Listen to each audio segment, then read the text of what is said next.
Hey there, StarCraft fans! It's Falcon Paladin coming at ya with yet another edition of StarCraft 2 Legacy of the Void. Today, it's going to be a bonus Patron game from MackWinston. He has been consistently supporting me on patreon.com/FalconPaladin for $10 a month, which gives him the right to send me any replay once a month, and I'll cast it on the main channel, no questions asked. Alright, man. Thanks for supporting me, Mac. In the top right, we've got your opponent, the Red Terran player. It is Trofim, with a 4th anniversary... Wow, 4th anniversary of StarCraft 2 logo, which was back in 2014, which is about 10 years ago. And in the bottom left, we've got MackWinston, the blue Zerg player. So red versus blue, it's a ladder match. And with this, maybe he's going to do a proxy, maybe just scouting with the drone. Scouting with a drone at the lower levels is much, much more effective than you might think. I know at the higher levels, Zergs do not drone scout, especially not this much. You can check for proxies from a Terran if you respect their proxy game, but sending it across the map, I have not seen a professional Zerg do that in a very, very long time. But you are not a professional Zerg player. Well, maybe you are. Maybe Rogue or Serral or Dark or Ragnarok are watching this. And if so, hey there, hit that subscribe button. I'm here 5 times a week with StarCraft 2 content. And sometimes 6, because there's a bonus StarCraft 2 cast. Anyway, let's see. What was I talking about there? Yeah, but at lower levels, drone scouting can just prepare you for proxies if there's not a barracks inside the main base. You know there's a proxy going on somewhere. And if you stick around, you can see what their next building is going to be. So... Reaper expand, but MackWinston knew that because of the gas timing. Reaper on the way, so everything is cool for a 16, 18, 17, and a third hatch at about 2.5 minutes, right about here, I want to say. Sometimes here. Sometimes Zergs do expand here for their third. It's all good. And, oh. Was that... Oh, did you kill a... Dang, that went way back further than I wanted it to. Speed it up! Did you kill a drone? Oh, the drone did come back in. Oh, okay, so just killed the drone.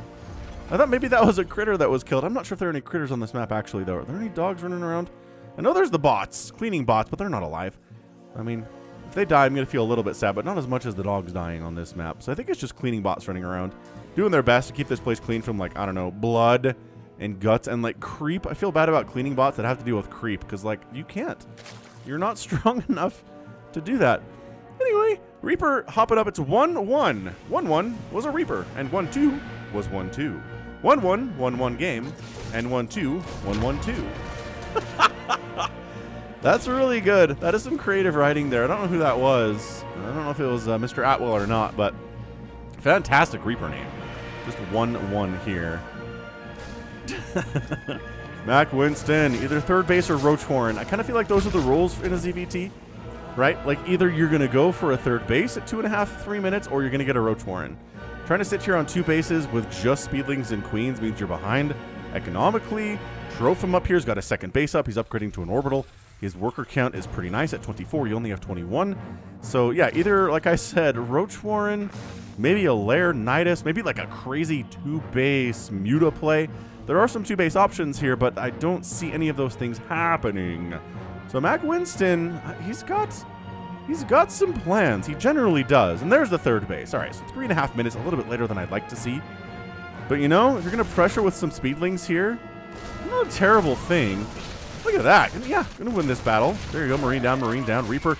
Oh, no, 1-1. 1-1 dies. 1-1 dies. Did he get a kill there? I'm not sure if he did. Not sure if he did. Now the Lings are going after more SCVs, and they can fight. SCVs are a little beefier than probes are. And then drones are. Dude, a mule. Wow. This is totally worth. This killed 2 Marines, a Reaper, and 3 SCVs so far. 4 SCVs so far. This is absolutely beautiful play out of MackWinston. I like this quite. Another SCV down.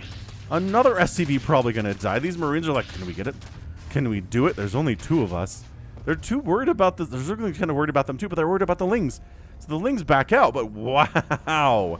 Okay, 5 SCVs down is awesome. Delaying your third base to get 5 SCV kills and like 2 Marines and a Mule and all the lost mining time on these SCVs, this is gorgeous. This is great stuff out of MackWinston. So we do have a third command center up in a weird position for Trofim. Hiding it, I guess. Yeah, he's going to head it down and land on this low ground here now, but, like, it's in a position where it has to go further. Usually third base goes here. Like, maybe here, if you're worried about, I don't know, a Nidus or something popping up. It's a little bit safer, tucked back into the corner, but regardless, fourth base on the way. I like that for MackWinston a lot. He's like, did some damage to the Terran player. Let's get more ahead while we're ahead and see what that does for us. Baneling Nest on the way, Lair on the way, Overlord Speed coming in here too from the Zerg player. Creep spread pushing. Love this creep spread. Connecting his third base to the other two, and then, yes, creep spreading down to the fourth base as well. Trofim on the other side. What is your strategy here, sir? You got the 1-1-1, which is admirable. That's a great start, but do you choose? Right? Do you want to choose what you're going to do here, mech or bio? Traditionally, especially at the lower leagues, bio is more popular, and at the higher leagues, it's more popular too.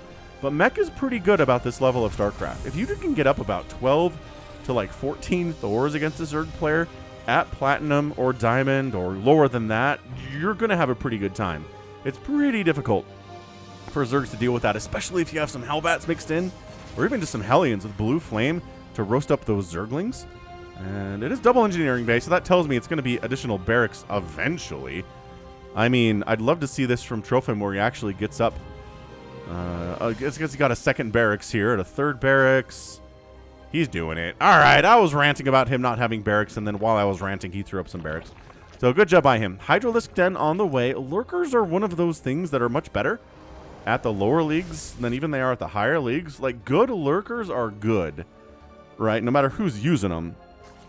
Lurkers are pretty popular against Protoss and Zerg and Terran, actually, these days for Zerg. Professional Zergs really like their lurkers, as Overlord gets murderized by Marines and then a Viking there too. But as good as they are at the highest leagues, and they're very good, they're even better at the lower leagues, because lower level players knowing how to handle them, much more difficult. It's like DTs. DTs are better at the lower leagues because lower level players dealing with DTs struggle mightily against it. Mass Thor, same thing. Battle Cruisers, same thing. I think everybody's got some stuff. Mass Carrier, even Skytoss in general. Mass Carrier with some Void Ray sprinkled in, right? So hard for lower level Zergs to deal with. They're like, I'll make Corruptors to handle, as this Liberator shows up, I'll make Corruptors to handle the carriers, and then there's like 8 Void Rays there, and they just melt your Corruptors, and then you cry in a corner forever. I think that's generally how Skytoss games work at this level, just about. Anyways, bugging out SCV down there. Just trying to get that pathing right. Not very easy, but Trofim, it was still bugging out. What is that? Who's coming down here anyway? The long distance mining along this edge because he's walled off this side with supply depots is hilarious. This side too is actually funny. Oh, this dude, it's like the traditional, it's the designated bugging out spot. Where are they trying to go? I think maybe they're trying to go to a, okay, so we lowered those. I think they were trying to go around to a mineral field that wasn't in use, but then couldn't because this was walled off. Dude, that's hilarious. That was kind of fun. All right, Pathogen Glands on the way for MackWinston. Let's do it. I've seen him use Microbial Shroud before. He's very capable of it. Against a Protoss, though. Against a Terran, Microbial Shroud, not as good. In fact, really not as good at all, unless your opponent's going for Battle Cruisers, which doesn't seem to be the case here from Trofim whatsoever. Yeah, threw up all of these extra barracks. Loving that. Got an armory, too, which allows him to get further upgrades out of these engineering bays. That's a pro tip if you play Terran. And you're like, how come I can't get +3? I gotta have an armory, man.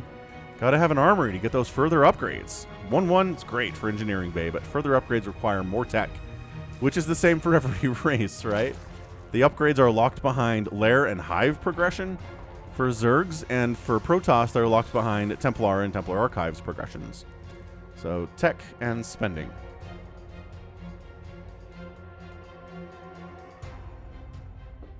Hellions harassing in about 9 minutes, which is much later than you want to see Hellions doing this sort of thing. But I mean, I don't know. Hellion harass is going to be fine pretty much any time.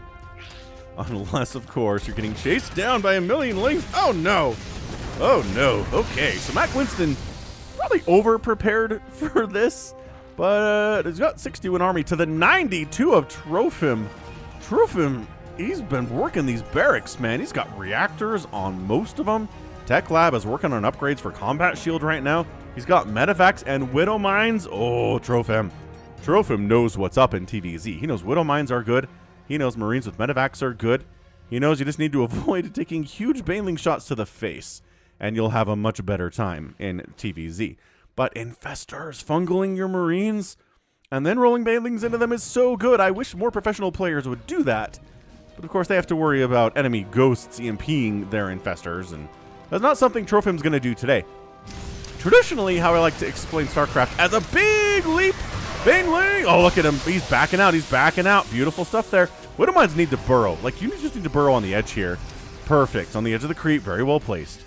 But yeah, traditionally, in games of StarCraft, especially at this level, whoever makes spellcasters and uses them well will win against the player who does not make any spellcasters, right? It's just usually how it works. MackWinston, bam, 5th base, gone, canceled. He's trying to deal with this, but, I mean, nice. There's your fungal, and the Banelings can connect so much easier. So much more easily when they have some fungal units to chase down instead of just normal, healthy stimmed units to chase down. These Widow Mines are a problem, but you know what? I don't think they have any kills yet because MackWinston hasn't engaged into them. He's been too smart for that. Trofim's got a 4th base on the way.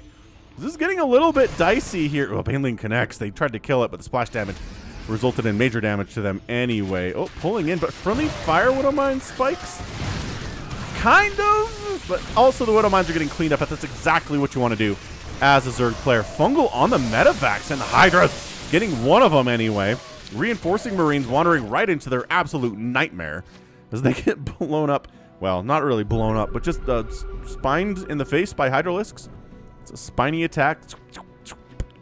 Like busting through your armor, like that General Warfield cinematic in the Wings of Liberty campaign, right? Maybe it's Heart of the Swarm campaign. I think that's the one it is. Where no, it is the Wings of Liberty campaign. Where they're on Char and they're getting their butts kicked, and a Hydralisk just sends a huge spine right through his arm. And then he has a robot arm later. Yeah, Hydralisks are mean, man. They're more mean in reality and in the lore than they are in the game, I think, but still pretty good units nevertheless. And there's that Lurker Den I was expecting. It's later than I'd expect it, but you know, this has been a pretty chill game. Relatively chill, right? That's all we're looking at it today.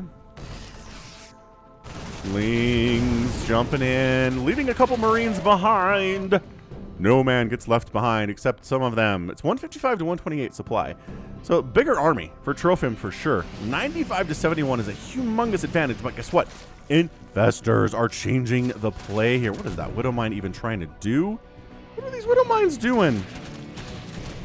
Dying is what? Dude, these have been some of the worst Widow Mines in the history of StarCraft 2. Trofim, gotta take better care of them. Stimming in. Oh, catching the Infestors would be amazing. One of them does die. A big, humongous fungal. Another fungal. Infestors moving to their deaths, though. The remaining Hydras can't actually kill the remainder of these Marines. Banelings off creep, not ideal. But they're going to force a pickup and a retreat there anyway. That is the trick about Infestors. They will, if you move an army of a control group that Infestors are part of, they will walk directly into the army and die. It's the reason they gave High Templar that basic attack is because Protoss players apparently need more help with that. So High Templar don't wander into the enemy and die. Infestors don't need that help, I guess. Ghosts already have it, so Terran's got that figured out. Ravens, though. Ravens don't have it. Ravens will move themselves into the enemy if you tell them to move over there, and they'll just walk up to the enemy and die. Anyway, Trofim coming left. I like this. Multi-prong style attacks. Queen's not really enough to do anything about that. One spine not going to help against these dudes who have 2/2. But not as good against the Zerglings, which have +1 attack and +1 armor and almost +2 attack themselves for the melee. Additional Infestors on the way from MackWinston. He's replacing this 5th base. And the Terran player not really expanding. Upgrading this to a planetary at his 4th I would recommend wholeheartedly. For Trofim, at least upgrading it to an orbital if you don't want it to be a planetary. But one of those two regular command centers just don't have much value. For Terrans, you'll rarely see a naked command center in a professional Terran game. So going for seismic spines is the upgrade that allows the lurkers to actually shoot their spines more further than they do by default. And kind of playing with these rocks a little bit. Trofim decides just to knock them down. Like it's a straighter path right into this 4th base that we are going to kill. Hang on, coming in from the south. Here comes the MackWinston. Good. The fungal Baneling connections are sick today. And the Hydras and the Overseers taking Widow Mine hits and also allowing everybody to know don't go over there because there's Widow Mines. I'm liking it. I'm liking a lot. These 8 lurkers in production are going to get a lot of value too. Trofim taking the top left. Has he upgraded this one yet? No. He also has an idle SCV down here, which seems like a bit of a problem. If you're into that, he's got a lot of oversaturated bases here. If there's one thing I would recommend, MackWinston's doing a much better job keeping his bases kind of equally saturated with workers. He's a little low, I think, for this many, but 70 to 80 workers is probably better here at 15 minutes and at 5 bases. But I mean, Trofim has got 8 extra SCVs at his 3rd base. He's got, I mean, that is 12? Something like that. Extra workers at his main base. He's got idle workers on his dead gas. He's having a much harder time dealing with idle SCVs. Attack down the right side while MackWinston's on the left side. Not ideal. Not ideal at all. Ling's trying to deal with it. No. Spine's trying to deal with it. No. Hatchery trying to deal with it. No. MackWinston's like, all right, forget it. We're doing it live. Let's go. Oh, he upgraded this to an orbital and it's going to die now. All right. So we're base trading at the very least at this stage. Base racing and base trading are different things, but similar. MackWinston's 3rd base, done. That is the power of 3 attack stimmed Marines and Marauders, man. See what I'm talking about? These lurkers? Dude, just walk up here and burrow. I don't think you meant to do this. This is just bad pathing. Burrow, burrow, burrow, burrow, burrow, burrow, burrow, burrow, burrow, burrow, burrow, burrow, burrow, burrow, burrow, burrow, burrow, burrow, burrow. Oh my gosh, no, he doesn't know this is happening. No, Mac. Mac just lost so many infestors. He's lost 10 today already. He decided to come back home and deal with this army. Never base race a Terran is what they say, and they're generally right about that. So probably a good decision, but your infestors needed to be taken better. Doing it again. He aims the infestors right into the Marines. Only one of them went down this time, one of the 2, so a 50% death rate is not the worst death rate in the world. This Widow Mine, I feel like, should have more kills than 0. Don't you? Where it's placed, it's kind of hidden. It's in a, I mean, generally in an area where you're going to be, oh, it's vision, isn't it? I just realized it's vision. The Zerg army does come through here, but it can't see that because it's the other side of these vents. Okay, that's actually really funny. Anyway, random medevacs cruising around. I guess one of them does have units in it, but the other ones do not. Troform's top left base took some hits. It's alive, though, and he did, again, lost his 4th base entirely. Actually, it's over here burning. Trofim! I think I keep calling you Troform, but it's Trofim.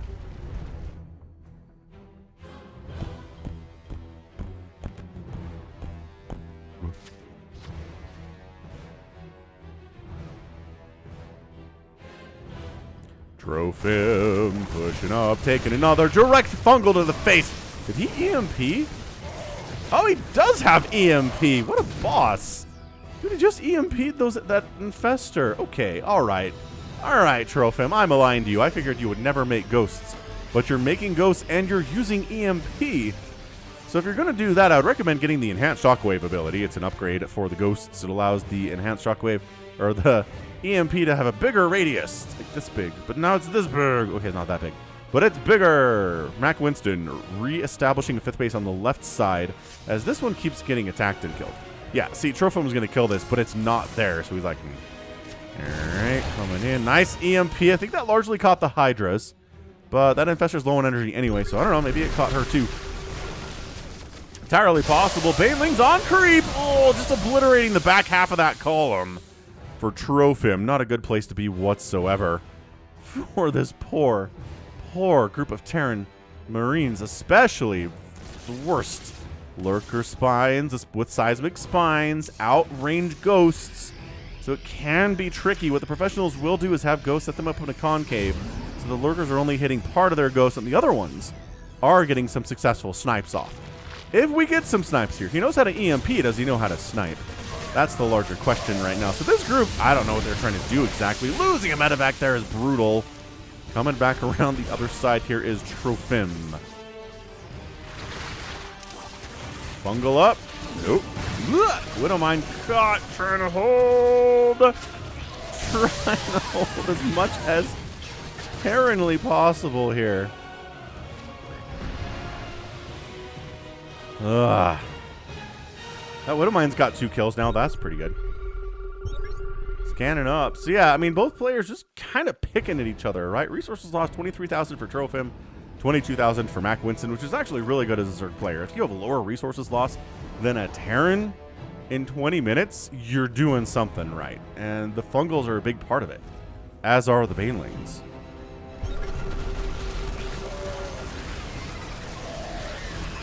Wings trickling in to deal with yet another drop here. And I mean, Trofim's pretty good with Medivacs. Nice Widowmine connection there.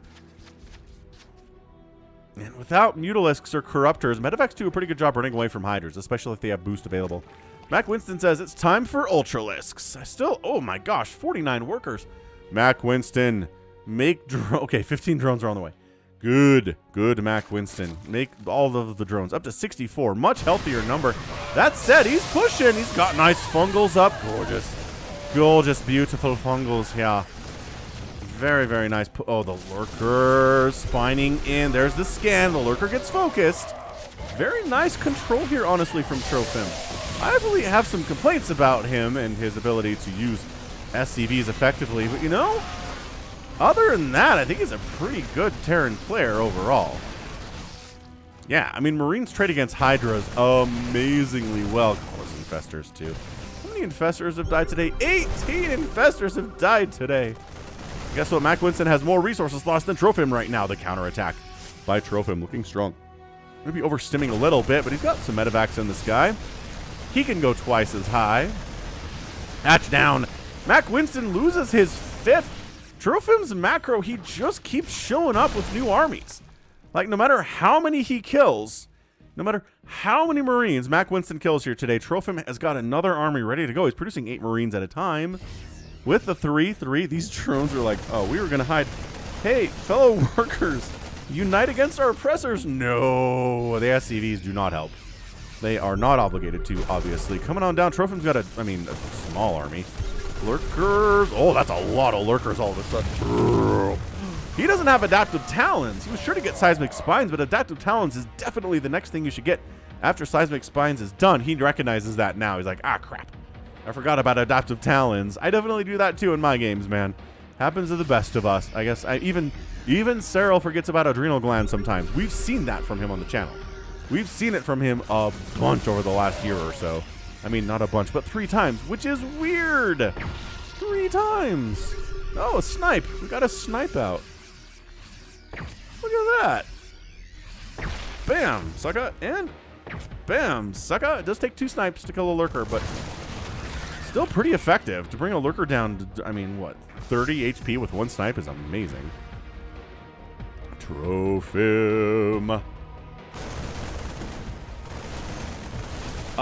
Drones transferring through an active war zone. Never a good thing at all. Ultra says stick around for a while. Let these banelings crash into your face. The Ultra goes down, but so do the ghosts. Is that another dead infestor? It's another dead infestor. Corpse falls into this electricity thing. I mean, that's a typical place for it. And then Trofim's just back, man. He's always just back. I've played TVZs like this before where you just feel like you're dealing with a never, ever, ever ending stream of Marines and Medivacs, and you try to handle, you do handle a bunch of them well, but then there's another huge group 30 seconds later. There's no adrenal, oh, there is adrenal glands. And there is 3-3. Okay, these are cracklings. Dude, the lurkers, though, are just going to be the absolute saving grace here today. They really are going to be amazing. If MackWinston wins this game, it's going to be largely because of these lurkers. I'd love to see him move across the map and just siege something with his lurkers. That ghost, that Nova death sound. Very tragic indeed. I mean, maybe that's the reason Trofim has these as orbitals instead of as planetaries, right? So he can lift in case a lurker army shows up. He just doesn't have to lose it because it's a planetary and it can't get off the ground. And, I mean, it's helping his income immensely, too, to have all of these available mules. Trofim's playing some 3D chess here, man. He's 5 steps ahead of us. Every Terran needs to look at this and pay attention. Be like, who needs planetaries when these lurker bombs just show up and kill it anyway? Right? It's not a bad thought, honestly. God, that Marine. I do think getting killed by a lurker is probably one of the more unpleasant ways to die in StarCraft. Obviously, getting a baneling splashing acid on your body and you just dissolving is really bad too. Probably worse, but man, you're just walking along and a lurker spine comes up from your underside and impales you all the way through. Ow! That's a rough way to go. Not that there's good ways to go in this game, I don't think. Maybe if you get neural parasited and then killed, you're not in charge of your own brain at the moment, so you don't, like, feel any pain. Maybe. Dude, the Overlord snipes. This is what I'm talking about. This is like the Terran just has another army. His macro is insane right now. Remember when I said the spellcast? Oh, those lings are dead. Widowmine's big. Remember when I said the spellcaster player usually wins these games? I don't know about this one, man. Oh, those Overstimberies sure got eaten alive by those baneling shots. Yeah. I don't know what medevacs are doing down in the bottom right. Go find some Marines to heal, dudes. Dudettes, medevac pilots, get on over there. 160 to 89 supply is brutal. I just think Mac needs to get out there. He needs to have enough army to overwhelm this push and then counterattack and crush. That's what he needs. Because this defend thing, he's not making good trades overall, I don't think. And he just doesn't have enough army at the end of the game here to go crush. He needs more gas is what he needs. He hasn't saturated this gas, which is a problem. He lost his left side base, which is a problem. He lost this base, which is a problem. Yeah, there's a lot of gas sitting out here untaken by MackWinston that he really needs to get on, and he is. Saturating this extractor quite nicely. This Marine group is like, bring the link. Oh, friendly fire! Friendly fire splash. Problematic. Lurkers kind of wander in and bump into stuff and don't actually kill anything. Another attack. Oh, the lurkers are helping. There we go. All right, all right. Better here for MackWinston. Better. 54 to 71 army supply. Still not where you want to be against a Terran player to have that much more army supply than you, but you know, maybe some ultras. I mean, problem is there's 100 gas in the bank. 100 gas is not enough to be worth it to make Ultralisks. You don't have enough to fund it. Take this extractor. Do it. Do it for the ultras. If your opponent's making this many Marines and 0 Marauders, you have to make Ultralisks. I know you've lost a couple. One. You've lost one so far. You're making another one. Huzzah! Hats off to you, sir. Right side base of Trofim is coming up. That's a big base for him. Here on Hardwire, there are a billion places to expand on Hardwire, I gotta say. And yeah, just going back to the aggression thing, one thing you'll notice in the professional games is the player that's on the back foot most of the game usually ends up losing. Right? Even the Serral style of TVZ, where you generally hang out and defend for a while, once he gets maxed out, that's when he starts. Yeah, that's when he starts moving out. That's when he starts going for bases. That's when he starts being aggressive. He doesn't just sit back and wait for the Terran to run into him over and over again and beat him that way. Nice baneling fungal, all the green. All of the green. That's exactly the kind of engagement I think MackWinston was looking for. Killing multiple medevacs. Army value suddenly is 83 to 55. MackWinston takes a massive lead. That Widowmine, though. Evening up the numbers. Whew. Is it hot? Where the heck is that Widowmine? Did it die? It must have died. Might have died. And this is where you go. This is where you're like, okay, I crushed that. I didn't lose a lot. Let's go kill a base. Force a liftoff. Kill some SCVs. But Max he's just defending. And if you just defend over and over, I mean, I guess eventually maybe your opponent will get mined out and run out of stuff to throw at you. And if you've been cost efficient, then you'll still have stuff to, you know, to go kill him with when he's out of money. So I don't know. It's 43,000 to 42,000 resources lost. It's pretty even for someone to be winning on that too heavily. Some siege tanks are out. We got some more ghosts in production. Stimming forward here, Trofim picks up the tanks. The Marines do not get a ride. This ride is for tanks only. You guys keep doing what you're doing. Oh, MackWinston doing a little Serral Raynor Dark Rogue thing, where you send a single lurker up to a base to harass it. It's really good.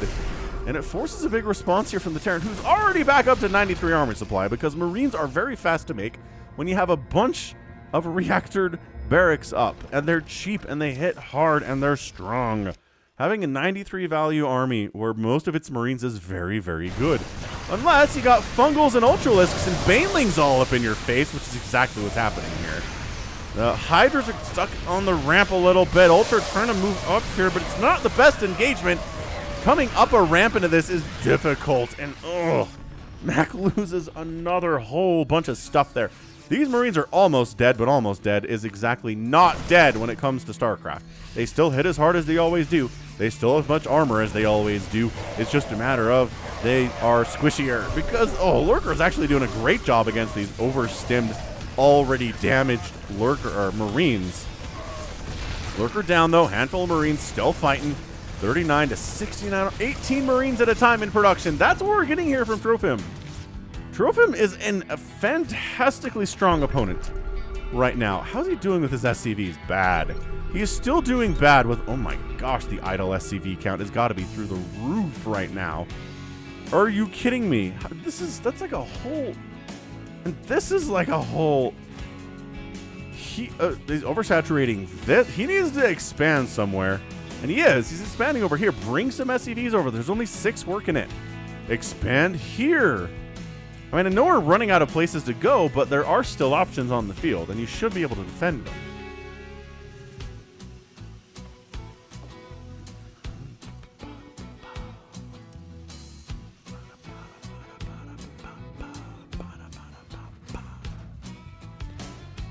Yeah, if Trofim loses this game, I'm going to attribute it largely to these SCVs. They're doing nothing for him right now.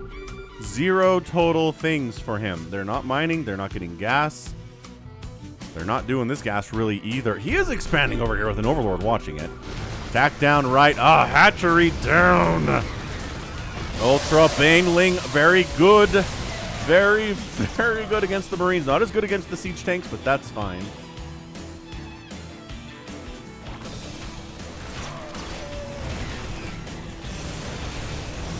Again, an engagement, trying to jump.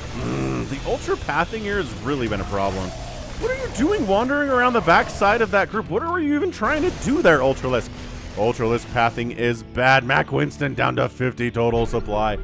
Not looking good for the Zerg player. Trofim doesn't have the biggest army ever, but when there's nothing opposing it, it will kill your hatcheries in about 4.3 seconds. MackWinston making lings to deal with this. It feels like a panic ling strategy.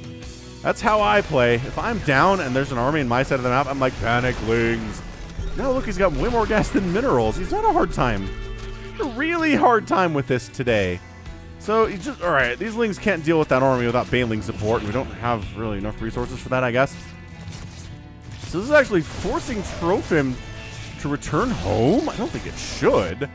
But, remember these SCVs that were just hanging? They're dying very quickly to these cracklings, that's for sure.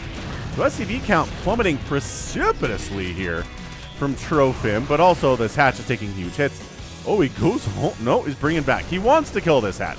He probably should kill this hatch as long as he's in the neighborhood. And then, there's a Thor out. That's interesting stuff. I mean, Thors are pretty bad against cracklings.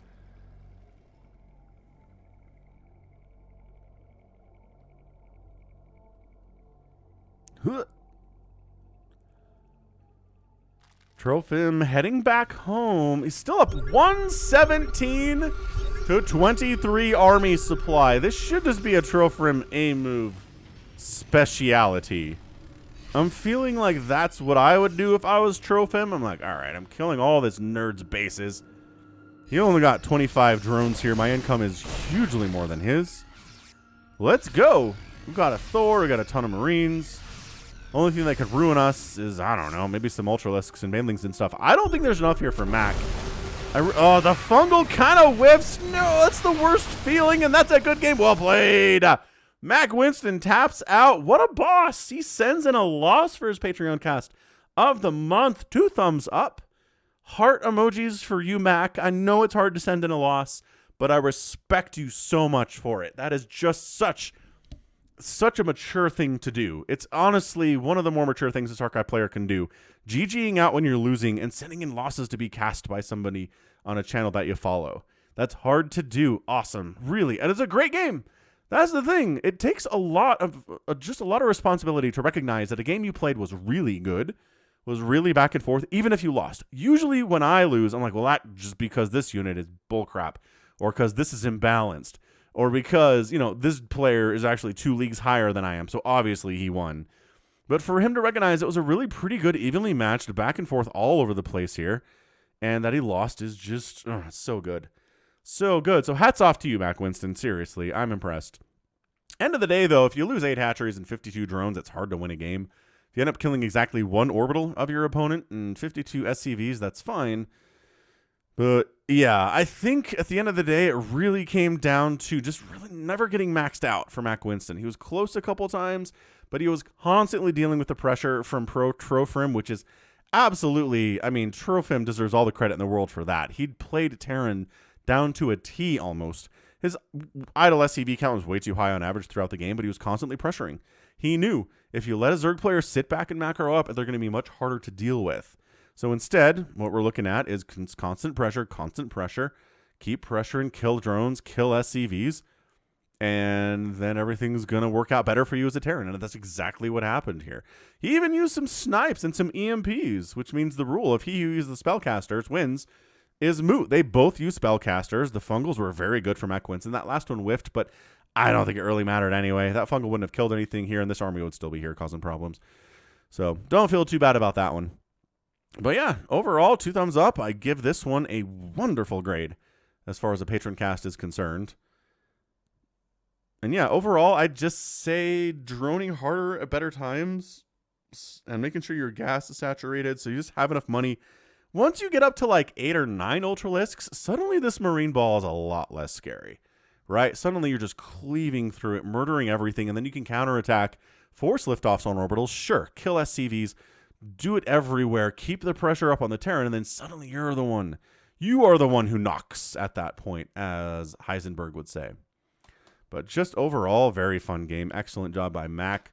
Hats off, and that's going to be it for me. So this has been Falcon Paladin coming at you with yet another edition of StarCraft 2 Legacy of the Void and a bonus Patreon edition. Go ahead, hit that like button, hit that subscribe if you like what you saw and what you heard today. You can also catch me on Twitter, Facebook, Patreon, and Twitch, all at /Falcon Paladin. And until next time, as always, thank you so much for watching. You take care of yourself. The path of ascension is before us. Our honor guides us.